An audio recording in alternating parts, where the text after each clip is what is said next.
भूपची दुसरी बंदिश आपण पाहणार आहोत. ती पण 9व्या मात्रेपासून ताल-3 तालात आहे.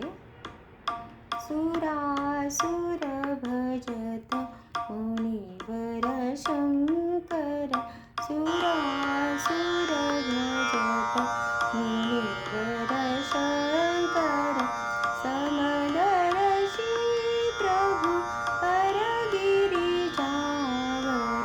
सुरासुर भजत मुनिवर शंकर.